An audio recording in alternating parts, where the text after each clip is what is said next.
Coming up, what President-elect Joe Biden is calling for Congress to pass. And how Hurricane Iota is impacting Central America. All that and more today, Wednesday, November 18th.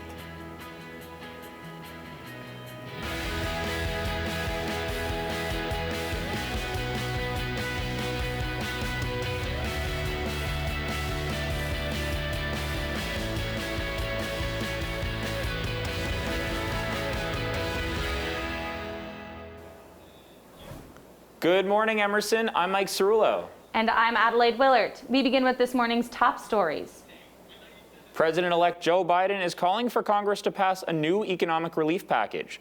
Biden says the package should be passed before the coming winter when the COVID-19 pandemic is expected to worsen. Congress has been unable to agree on a new relief package for months now, and millions of Americans remain unemployed. The need for relief is growing. It's unclear at this time when a new economic relief package will be passed. Only 13 days after being hit by Hurricane Eta, Central America has been hit by Tropical Storm Iota. Iota slammed into Nicaragua Tuesday, causing landslides and power outages across the Nicaraguan Caribbean coast. The tropical storm is downgrading after hitting Nicaragua as a Category 4 hurricane, with its wind speed slowing to around 40 miles per hour. As of this morning, at least 6 people have been killed by Iota and 60,000 evacuated. Though Iota is dissipating, Central America still faces what could be life-threatening floods and mudslides. Facebook and Twitter's CEOs testified in front of the Senate yesterday. The two social media platforms took extra precautions to aggressively prevent the spread of misinformation about the presidential election. Republican lawmakers are concerned about both platforms labeling some of the president's unsubstantiated claims of voter fraud as misinformation. Many lawmakers across both parties expressed concerns that a ban on political ads could prevent them from reaching voters in Georgia, where 2 key Senate runoffs will take place in January. On Monday, the Georgia Secretary of State Brad Raffensperger claimed Senator Lindsey Graham asked him about tossing absentee ballots. Graham specifically asked about the signatures required on the outer envelope of Georgia absentee ballots. He implied that the political bias of poll workers would cause them to count Democratic votes where the signature on the ballot and in the voter registration system did not match. He then suggested Raffensperger have absentee ballots tossed out in counties with higher rates of non-matching signatures. Since then, Graham has denied suggesting the ballots be tossed out, saying, quote, "That's ridiculous." And now for a weekly update on the COVID-19 pandemic. As COVID-19 cases continue to climb across the country, hospitals are struggling to keep up. More than 2 million new cases have been identified since the beginning of the month, leaving hospital workers to care for around 70,000 COVID-19 patients. This comes as governors around the country enact new restrictions to try to control the spread of the virus. Health experts say mask mandates, stay-at-home advisories, and even lockdowns in some states are necessary to prevent hospitals from getting overwhelmed. Pfizer is launching a pilot delivery program of their COVID-19 vaccine. The program will deliver 100 million doses of their vaccine to the U.S. government. In this initial program, Rhode Island, Texas, New Mexico, and Tennessee will be receiving the vaccine. BioNTech has offered the U.S. government an additional 500 million doses on top of the first nationwide delivery. The Pfizer vaccine has shown to be more than 90% effective based on initial data. Also based on this data, Pfizer released a statement of belief that life could return to quote-unquote normal by next winter. Now we head on over to our politics correspondent, Brilee Carey. What do you have for us, Brilee?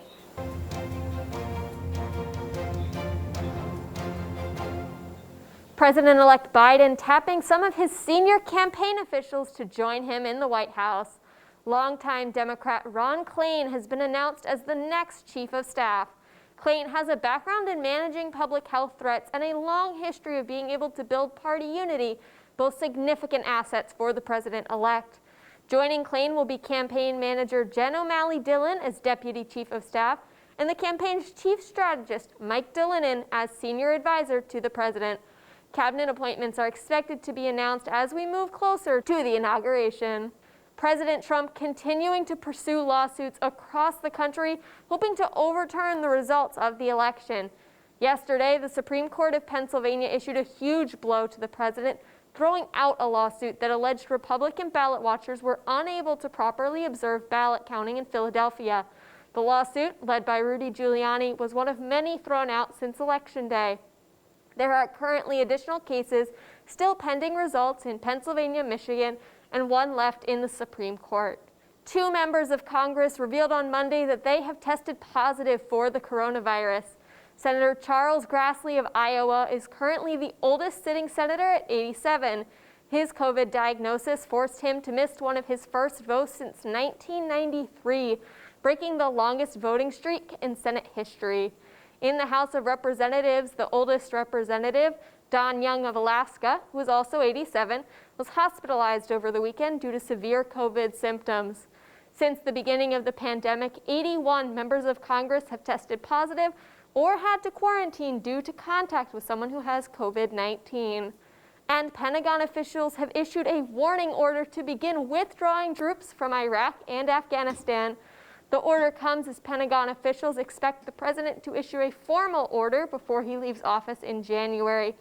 Former Secretary of Defense Mark Esper and his chain of command recommended against the withdrawal of troops from Afghanistan shortly before he was fired last week.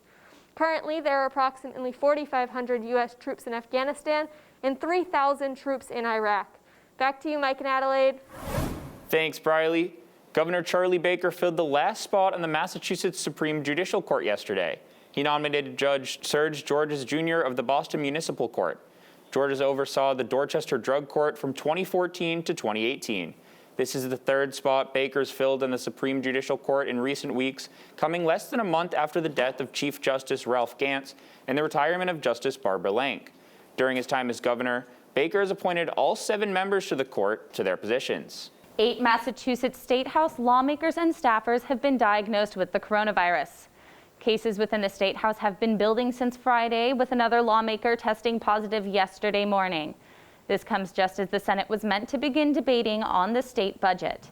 The Boston Herald first reported the case after obtaining an email from Senate President Karen Spilka's office. The positive testing lawmaker remains unidentified and will be participating in the debate remotely.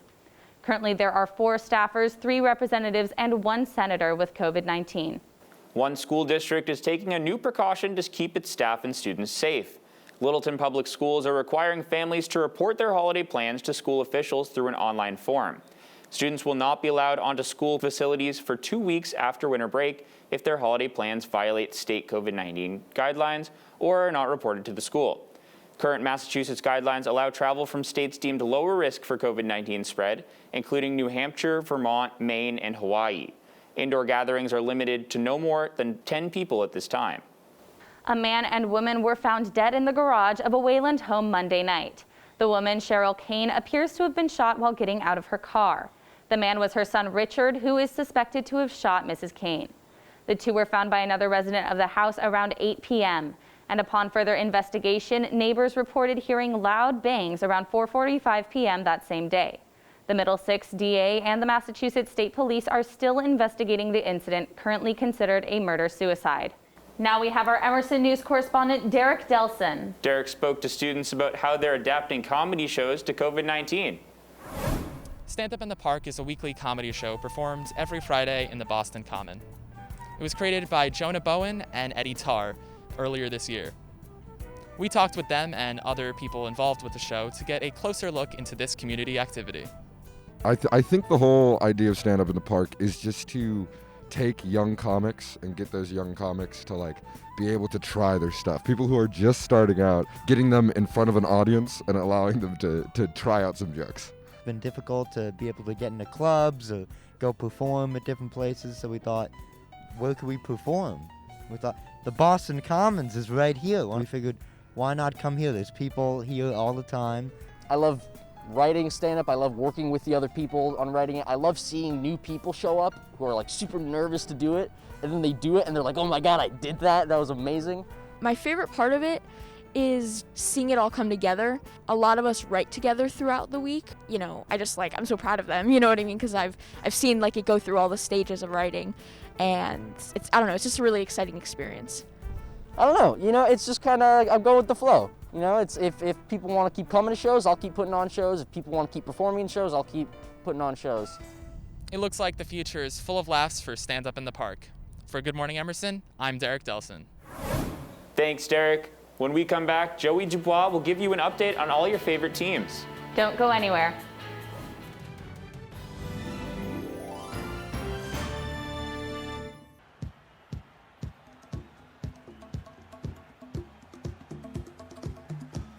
All right, coming back in 10 seconds. Ready, camera one. Camera one, get a wide shot of the entire thing, and in 3, 2, 1, take it. Talent cue. Welcome back to Emerson College. Emerson Camera trails 4, get a shot of the players coming across the court. 10 seconds left. Emerson trails by 1 point. As Camera the 2 team close on the finishes person their shooting. timeout. Thanks, Joe. With 10 seconds left, Emerson is hoping to pull away and score this game. Camera 1, get a close and follow them over. Emerson trails WPI 10 points. 10 seconds left. Emerson trails by 1 point as the team finishes their timeout. Camera 1, close up on number 33. Thanks, Joe. With 10 seconds left, Emerson is hoping to pull away. Follow the ball, follow the ball.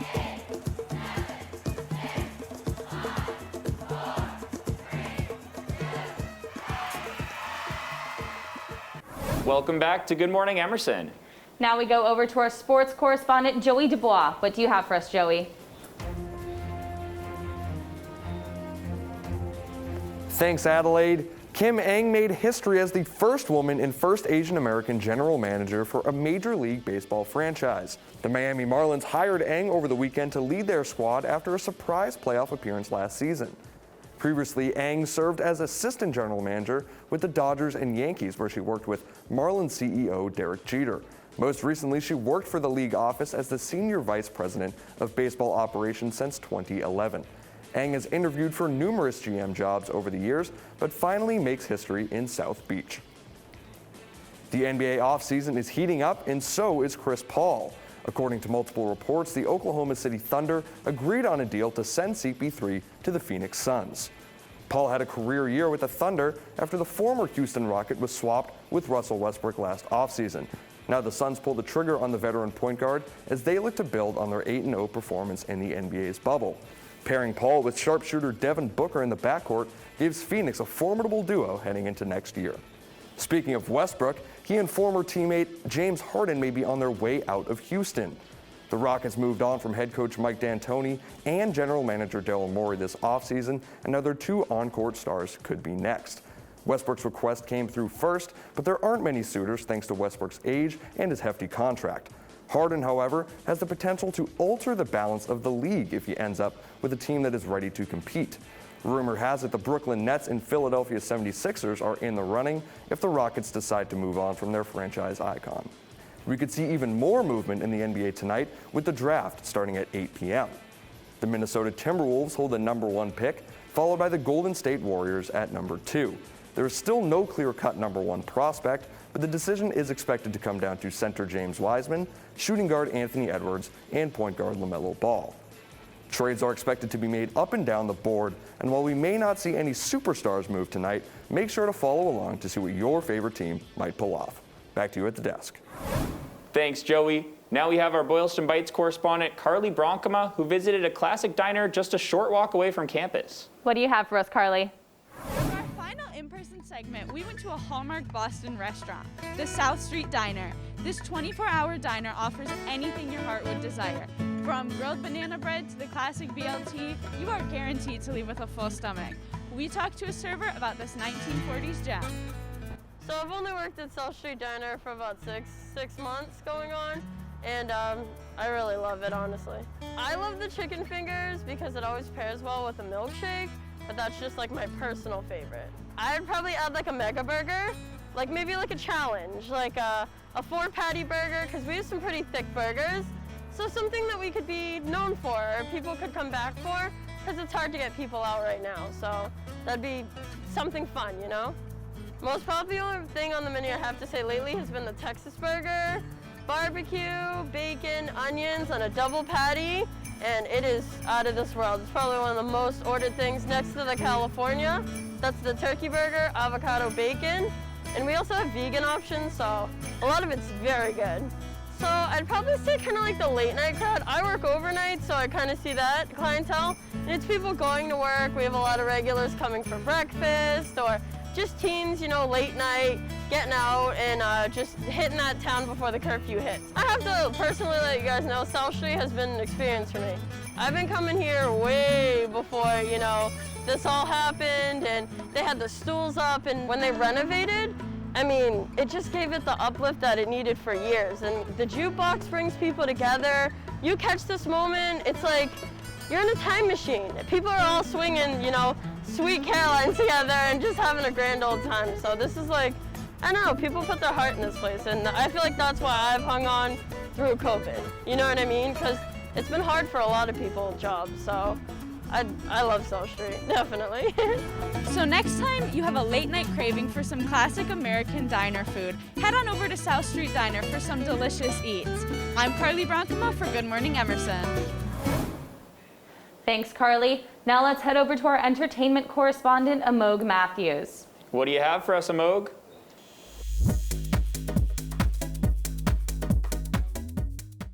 Thanks, Mike and Adelaide. The American Music Awards will still take place this year despite already having positive cases. After a few crew members tested positive, safety protocols put by Dick Clark Productions were put into effect. A spokesperson for the company said, quote, "The safety of all our productions and everyone involved is our #1 priority. The award show has already administered over 700 tests on the performers and crew working on the AMAs. The 2020 American Music Awards will air Sunday, November 22nd on ABC.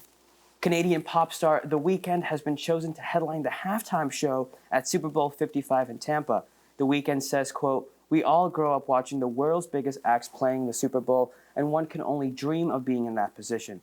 I'm humbled, honored, and ecstatic to be the center of that infamous stage this year." The Weeknd has had 5 #1 singles, including Can't Feel My Face and Starboy.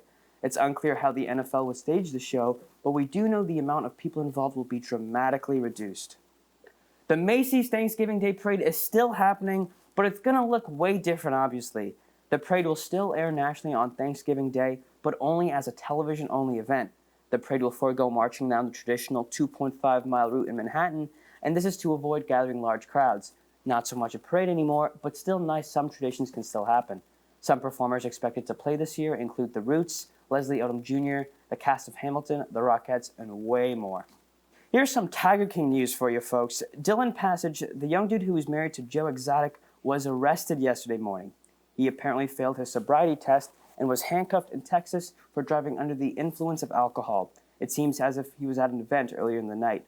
He rose to fame from the Netflix docuseries Tiger King, and in the series he is married to Joe Exotic, who is 35 years his senior. Joe Exotic is currently serving a 22-year sentence after being found guilty of a murder-for-hire plot against his rival, Carole Baskin. That's all for me with entertainment stories, folks. Now we have our What's Trending correspondent, Quinn Chao, who took a look back at all the crazy moments from 2020. Good morning, Emerson. I'm Quinn Chao from What's Trending. 2020 has been a crazy, jam-packed year. Today we're going to be taking a look back at 2020 and playing a little game to see how much I can remember from these past 11 months, and I encourage you at home to play along. Let's get started. What month were the murder hornets? I want to say May or April. I want to say May because that's when I feel like we were in lockdown for long enough, but it was still like the beginning of lockdown. You're right, it's May. Yay, May! What superstitious phenomenon occurred the day the state of emergency was announced in the United States? Friday the 13th, because it was March 13th. What song did celebrities sing to band together for COVID? I know 100% that it was Imagine All the People. Imagine by the Beatles. What came first, the Australian fires or COVID being discovered? I want to say the Australian fires were like in January, because I had a friend going to Australia in January and she was worried. And COVID is COVID-19, so 2019. So I'm gonna say COVID. Which billionaire presidential candidate became a meme for trying to appeal to teenagers? None other than Mayor Mike Bloomberg. Yes. Which meme started off the joke that 2020 was going to be awful? I'm not sure with this, but my own answer to this would be when Eminem showed up at the Oscars unannounced. The correct answer to that was the World War III memes that started in January, which is true, but then Eminem performing at the Oscars solidified it for me. What actor was just cast to portray the Grinch in a musical on NBC this year? None other than Glee superstar Matthew Morrison. As you can all see, 2020 has been quite the year. Here's to a hopefully less exciting trivia game next year in 2021. Thanks for a great semester. Signing off, I'm Quinn Chao. Thanks, Quinn. Today we're joined by our musical guest, Noelle Renee. Thank you so much for coming on the show. Thank you for having me. We are so excited to have you on the show. So you've actually worked on Good Morning Emerson last semester as the Boylston Bites correspondent. What have you been up to since then? Yeah, I mean, I think like everyone else, I was spending a lot of time with myself over quarantine and just doing a lot of self-reflection and like creative things. I changed my major. I started songwriting more. I did release a song in quarantine. I worked on it with somewhat of a mutual friend at Berkeley School of Music, and he was posting about making beats over quarantine. And I saw that and I got all excited because I've been writing. And we kind of talked about the sound I was looking for. And I've just been singing and writing and hanging out with my family. Sounds like a very cool time. So you mentioned your newest project, Flight 2402. What's the inspiration behind the name? Well, the name came from an actual boarding pass that I had kept from my transition to college. So when I was writing it, I kind of realized, you know, a lot of people think, oh, this is about like her ex or about the person she was with, or which is somewhat true about like leaving certain people behind. But it was more about like my journey, my transition to like becoming the person I am today, and like moving across the country, which is a big transition for me, and like letting go of the past. And so I thought that plane ride was a good catalyst for that sort of feeling and just a good title to have for this song. That's so interesting. Who would you say is your biggest musical influence? I keep saying this, my biggest musical influence is Amy Winehouse. Just in terms of how long I've been listening to her music for, since my dad was playing it like on these big amps in the living room back in like the early 2000s till now. Especially now, I've like really like delved deeper into her discography, and I'd say her along with some more like contemporary artists as well. Where do you see yourself in terms of music in the next 5 years? In 5 years, I'm hoping that I continuing to kind of document my life in a way through song, and just putting more out on Spotify and Apple Music, and just people listening to it and enjoying it with me. That's so interesting. So are you working on any projects right now that we can expect to see in the future? So I was just writing in the month of October a little bit more of a somber set list, and I sent Noah something that I'm interested to see what happens with it. It's a little bit more slowed down, I kind of picture it as being more intimate with like vocals. And when I go home, I want to work with my friend Cassie and do a little bit more of a girl empowerment song, something to dance to and just to feel like really good about. And I'm excited for the dichotomy of those two things. That's amazing. So is there anything that you want people to know about the song you're going to be performing today, Flight 2402? I want people to know that this song is about growing up in a way and transitioning and moving somewhere new and kind of letting go of people and things from the past, not because of any ill will or ill intentions, but just because that's just part of growing up, and that's just what the song is about, and I hope people like it. Noelle, thank you so much for joining us. It's great to have you back on Good Morning Emerson. When we get back, Noelle is going to perform her song Flight 2402. Stick around, you don't want to miss it.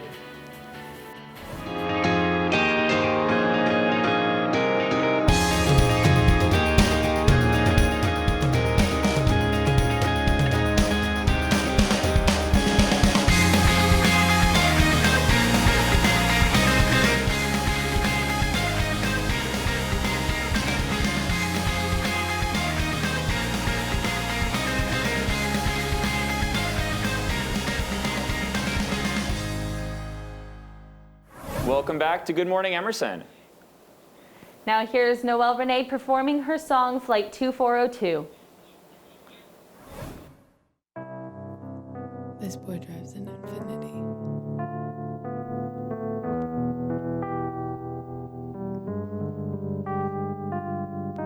That car has like 200,000 miles on it.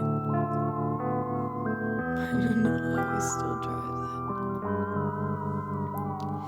Left you on the west coast. Tears fell down at Terminal 4. You text me not to cry, but this is my goodbye.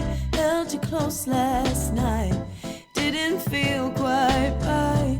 Board my flight and forget you for a while. I know you're thinking more than me. How things could be different. I listened, but I can't bring myself to that point. I block you out. It's temporary, you're creeping on me now and again.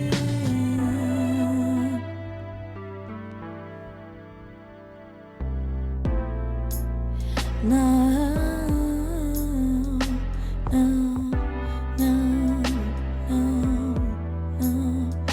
and again. I don't wanna remember, but I can't forget you, 'cause it took so long to leave you without an excuse. But I packed up and I'm gone. I regret none of it. It doesn't hurt me anymore to walk out the door and wonder if you're nearby. These tears have dried, yeah. The streets I walk along, I've never felt the soles of your shoes, and I'm used to it now. I know you're thinking more than me. How things could be different. I listened, but I can't bring myself to that point. I block you out. It's temporary, creeping on me now and again. No, no, no, no, no, no, no, no. Yeah, yeah. It barely crossed my mind. Only sometimes, sometimes.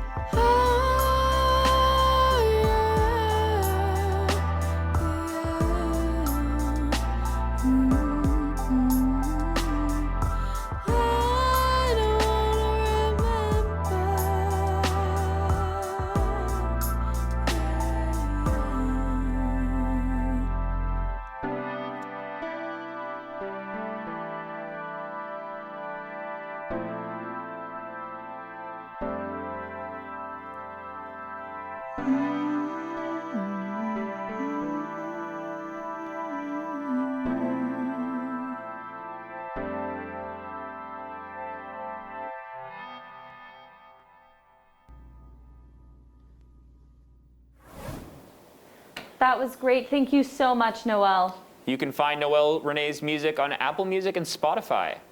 Now it's time for our happy news segment. With all the serious news in the world, we're taking this opportunity to share some lighthearted stories. Scientists recently found a possible new treatment for depression. Hallucinogenic mushrooms with a chemical compound known as psilocybin may reduce symptoms of depression. The small study showed participants had significantly less symptoms after receiving 2 doses of the drug. Researchers plan to continue to study the drug's effects in larger, more diverse populations in the future. While excavating the Jelstad Viking ship burial, archaeologists discovered evidence of an elite Viking society.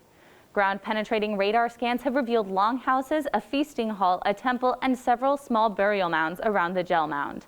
Artifacts found in the area have dated back over 1,000 years, extending all the way back to the fall of the Roman Empire in 550 CE.